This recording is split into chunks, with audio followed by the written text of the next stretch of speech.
RT and Vladimir Putin are to blame for the popularity of U.S. presidential candidate Donald Trump. At least that's according to his Democratic rival Hillary Clinton. And her latest campaign speech also focused on bashing Trump's ties to the man who helped lead Britain out of the EU, as Ganesh Chigan now explains. In the endorsement that Donald Trump received from the man behind Brexit, Nigel Farage, Hillary Clinton saw a Putin connection. The grand godfather of this global brand of extreme nationalism is Russian President Vladimir Putin. And in fact, Farage regularly appears on Russian propaganda programs. Now he's standing on the same stage as the Republican nominee. Trump himself heaps praise on Putin and embraces pro-Russian policies. Farage was interviewed a number of times by RT, which is funded by the Russian government but not controlled by it.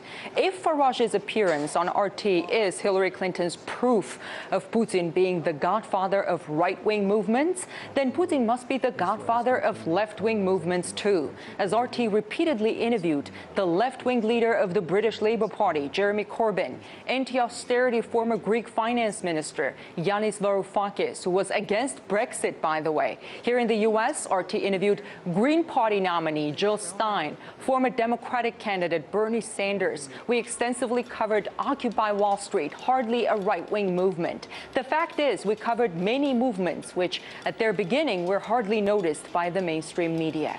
Ahead of this presidential election, Hillary Clinton and her campaign have persistently tried to somehow link Donald Trump to the Russian president, to insinuate that Trump is disloyal to his country, to discredit him and his supporters. Earlier this week, Hillary Clinton's campaign manager went on one of the major networks and tried to discredit one of Trump's advisors, Michael Flynn, former head of the U.S. Defense Intelligence Agency, by suggesting he has some inappropriate ties with the Russian government. His evidence? Michael Flynn was interviewed by RT and was invited to RT's anniversary in Moscow, where the Russian president was also a guest. The gentleman he brought with him to his security briefing just last week is someone who's on the payroll of the Russia Times, which is basically a propaganda arm of the Kremlin. He was sitting 2 seats away from Vladimir Putin at their 10th anniversary gala. For Robbie Mook's information, RT stands for Russia Today, not Russia Times. And Michael Flynn is not on RT's payroll. In an attempt to brand Clinton opponents as Kremlin agents, the Clinton campaign has shown little to no regard for facts and evidence.